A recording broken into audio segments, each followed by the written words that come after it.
Morning, my name is Ngachanjeri. I'm a PhD candidate at the University of Nairobi, and I'm going to present my manuscript entitled Legal Frameworks, Normative Action, and Performance of Biosocial Projects in Informal Settlements in Nairobi County, Kenya. My co-authors are Professor Christopher Gaku, who is the main supervisor, and Professor Harriet Kidombo. Welcome. So I'm going to do an introduction about the key terms, and I have 5 key terms. One is normative action, legal frameworks, performance of biosocial projects, biosocial theory, and theory of constraint. Introduction. In 2013, Kenya embarked on a decentralized system of governance. In 2014, the Kenya Parliament began the process of amending the Disability Act.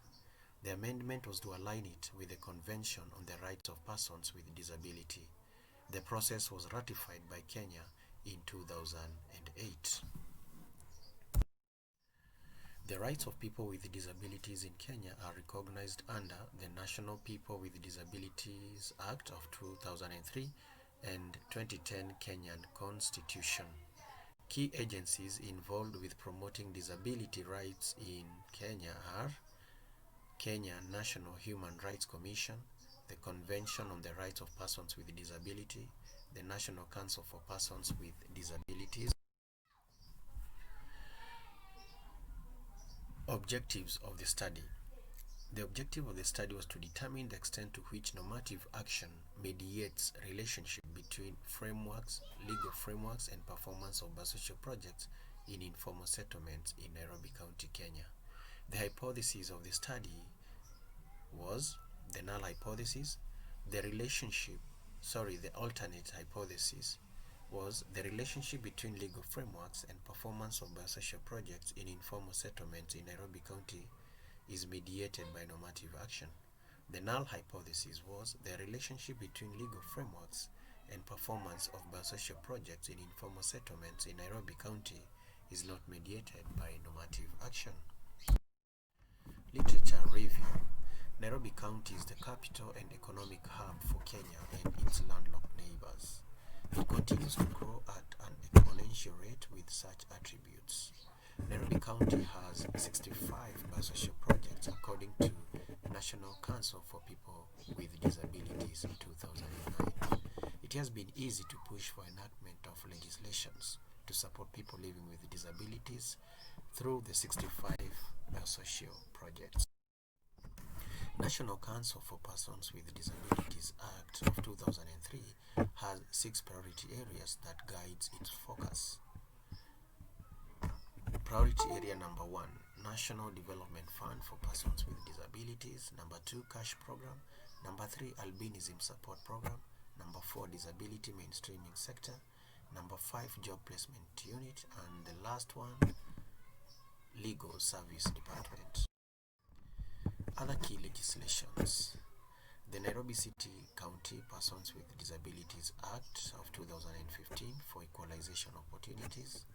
County Government Act of 2012 along with the Public Financial Management Act of 2012 calls for preparation of a county integrated development plans which must be aligned to the National Development Plan.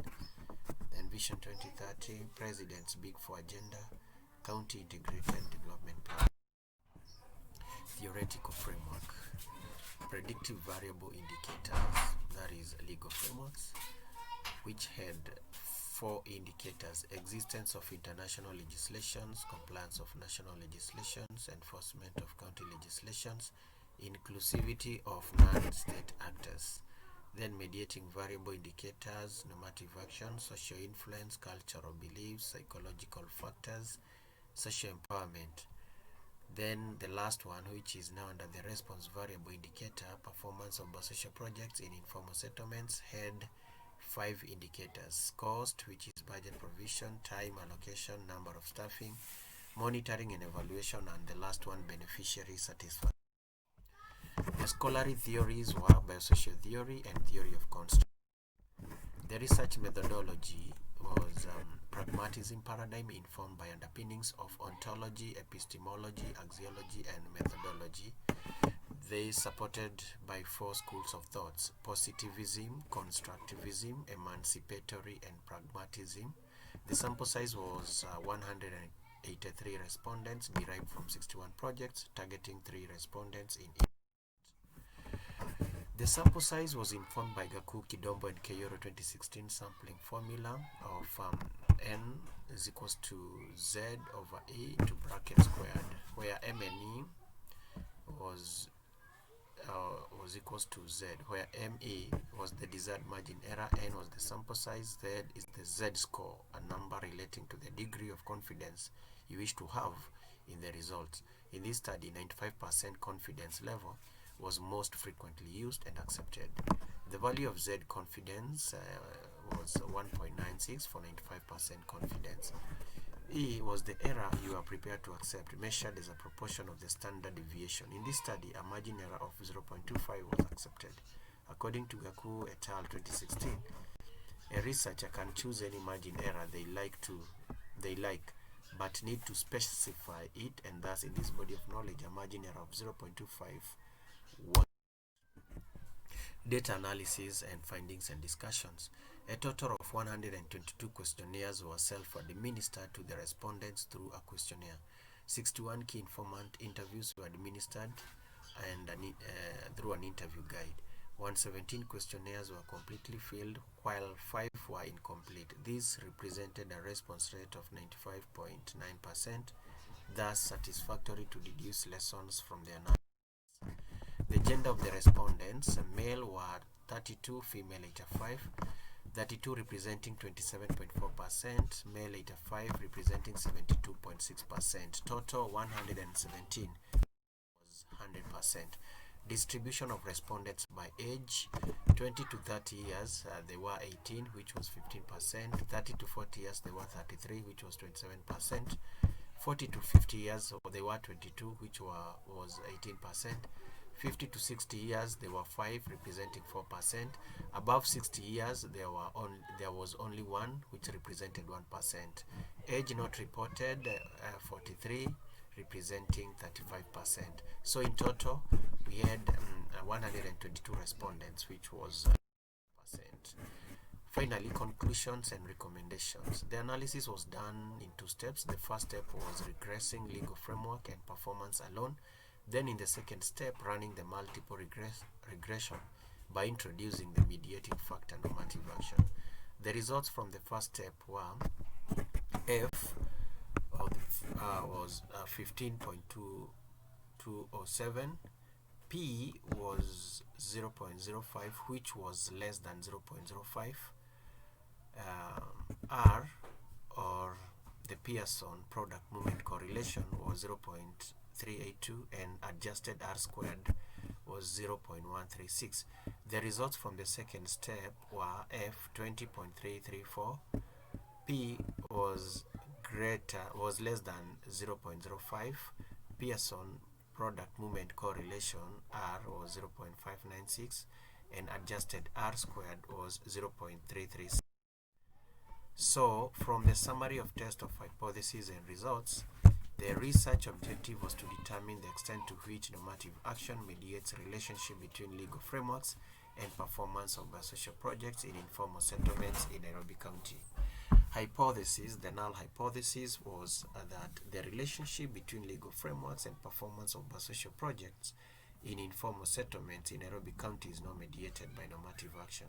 So from the results and from what I presented in the previous slide, from step 1, the Pearson product movement correlation was 0.382, and in the second step it was 0.596. Then the adjusted R squared in step 1 was 0.136, and in step 2 was 0.337. What does this mean?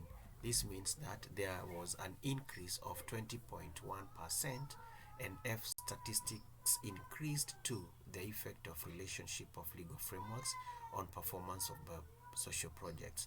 Then that means we reject the null hypothesis that states the relationship between legal frameworks and performance of social projects in informal settlements in Nairobi County is not mediated by normative action, and accept the alternate hypothesis, which states the relationship between legal frameworks and performance of social projects in informal settlements in Nairobi County is mediated by Normative.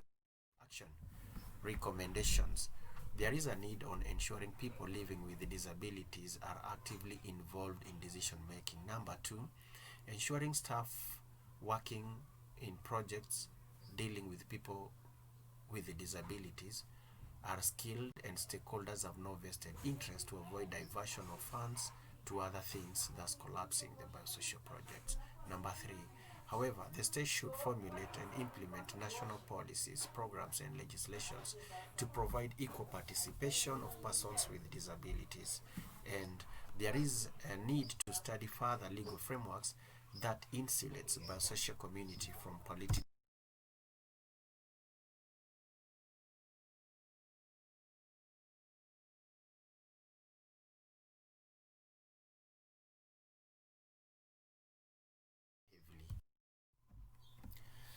Thank you so much for listening to me.